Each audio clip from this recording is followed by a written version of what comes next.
Hey everybody, it's Susan with Pumpkin Hill Stampers. I have a Stampin' Share card with you today. We're using the Paisley and Posies stamp set. So some fun images there. And we're also going to be using our blend markers to add some color to our front image there. This one's actually pretty easy. We're only going to be using Memento ink, one stamp, some ribbon cardstock, obviously, and so I'm just going to show you how we put it together. If you have this set, you can certainly copy this. It's not difficult. And if you don't have the stamp set but think it's really cool, contact me and I'll help you purchase it. No problems there. So we start with our card bases and crumb cake. I have a mount of cherry cobbler because one of the markers we're using is cherry cobbler. I have a piece of thick Whisper White for the front. Then I have crumb cake and another piece of Whisper White for this embellishment on the front. And then we're also using the black shimmer ribbon that's in our current catalog to create an embellished bow here on the bottom. So let's go ahead and get started and do our stamping. Okay, so I've got my Memento black ink. And I'm using this one Paisley from the stamp set. Now the stamp set has lots of images, so you have lots of choices, but I'm using this large one. So my first Paisley is going to go on this piece of Whisper White. And I'm stamping it so that my flower on the inside of the Paisley is kind of going up and down. So, there we go. Now I'm using the same one to create a background stamp image on the white behind. So I'm just going to start in one corner, and you'll notice that I'm going to active edge stamp around the card. Active edge stamp means that I'm not worried about getting the image all on the paper. I'm letting some of it flow over, and I'm going to twist my stamp to alternate which way the image is facing. You're going to also notice that I'm not worried about stamping right in the center because we're going to have this popped up embellished Paisley on the center, so I'm not worried about that space. So if I have white space there in the center, it's not going to show in my final card, so I'm not worried about it. So see, I'm just moving around my card. Here's this one. And we'll get one more in there.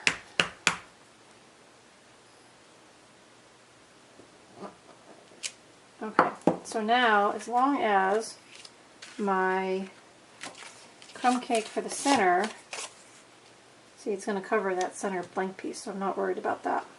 Alright, now let's go ahead and work on the front of this card a little. So this one that I just stamped for the background, you could color it if you want to. I love the color, so take your time if you want to add color to that, but I left this one black and white so that the image that's on the very front that we're going to color kind of steals the show. So let's go ahead and color that one. So our blends are alcohol-based markers. They come in light and dark varieties. Today I chose to use crumb cake, cherry cobbler, and pink pirouette to offset the cherry cobbler, kind of as a duo. So, real quickly, I'm going to start with my deep cherry cobbler, and I'm going to use the nub tip end of my marker because where I'm going to put this cherry cobbler is very small. So I just want to dab some ink into the detail. So now this is where the video is. If you all know how to color and the ins and outs of our blends, you could put me on fast forward until I get to actually the next part of working on the card. But I will tell you, as I color through, I'm trying to move my color around the image so that it's distributing the different shades that I'm going to be using. So I typically do 3 colors, a neutral and then 2 that complement each other. Now with the blends we also have the options of the dark and the light inks. So you just have to kind of move your colors around. I'm going to dot these with the red as well. This set has a lot of fun uses. If you Pinterest, you can Pinterest search the stamp set name, Paisleys and Posies, and come up with all kinds of cute ideas that you can do. So now I'm using the lighter crumb cake at this point, and I'm just going to kind of shade the spots around some of these images. And this time I'm using the paintbrush tip, but I'm very lightly. The ink comes out of these tips very wet. It dries quickly, but you can really work the tip of the pen into very small places to do some detail coloring, which is really kind of neat. So now I'm going to do the whole tail of this paisley, and because I've got a lot of big open space, I can move a little quicker. When I get into the corners or when I get next to the colors that are being highlighted, I'll go a little bit slower so that I don't get marker where I don't want it. But if you do get marker where you don't want it and it's visible, we have a pen called a color lifter that will help you remove color where you don't want it. So if you color outside the lines and you can't blend it with a darker color, sometimes if you're putting darker over lighter, you can mask the coloring blemish. But if you find that you have a spot where you can't do that, then you can use our color lifter to remove the ink layer that went down in error.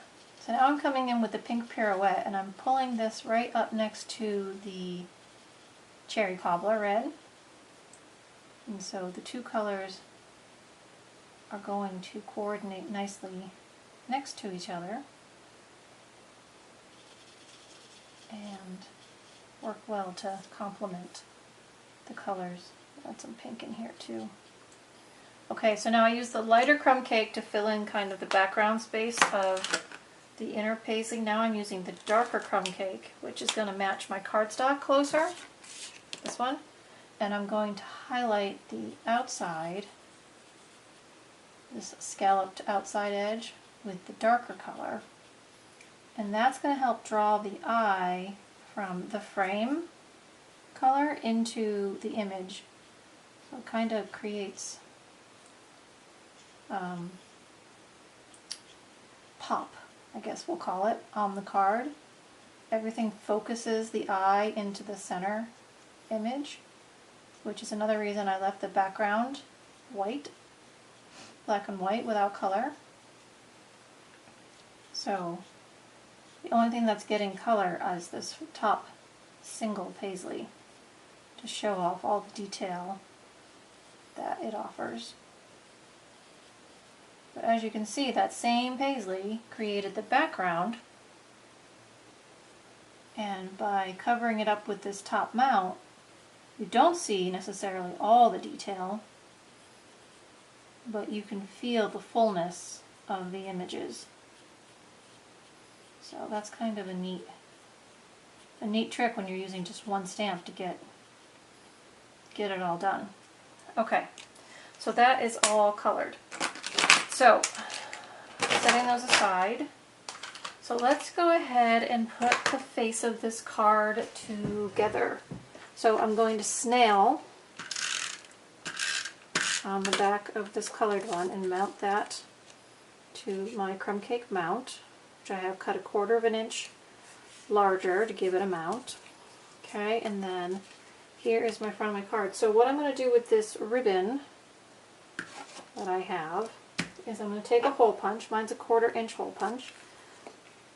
And I'm going to punch a hole in the center of the bottom of the card. Now this is a cheater bow, as my gals like to call it. So I put one end in from the back. Okay, see how I did that? I pushed it in from the back. Call that a tail end. Then I wrap it around, and then I put the other end back through that same hole. So both ends of the ribbon are coming up towards the front of the card from the back.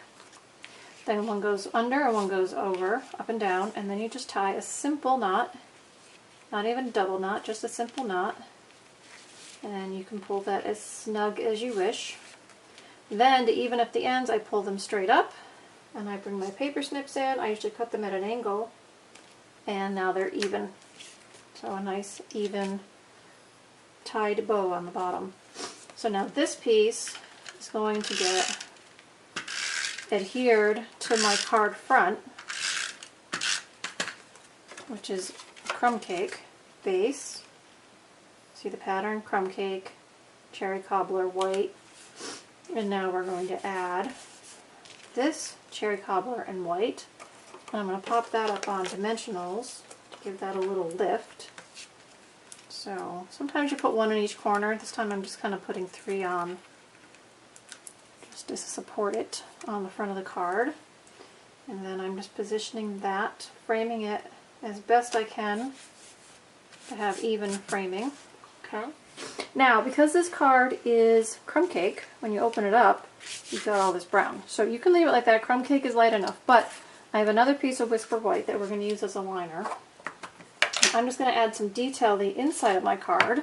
If you're going to stamp a card, you can add detail wherever you want to put it. So I'm going to put one of these in the top corner. And then I'm going to ink it up again and put one in the bottom corner. And then I'm just going to flip that over and snail it.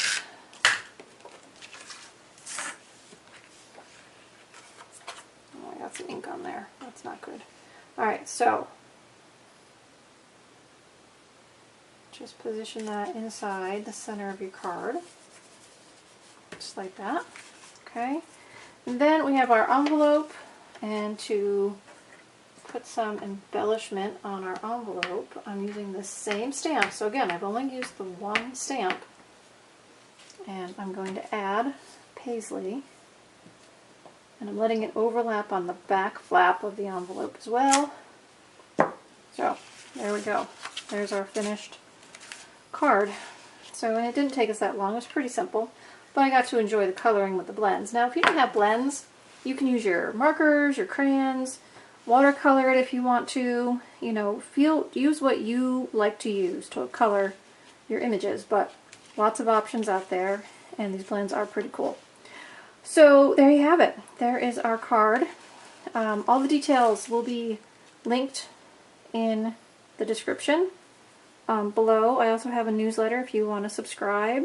Please let me know. Go to the Contact Me button at pumpkinhillstampers.com, and I will add your email to my subscription list. Happy to do that. And until the next time, I hope you all have a lovely day and do some stamping. So happy stamping! Bye-bye.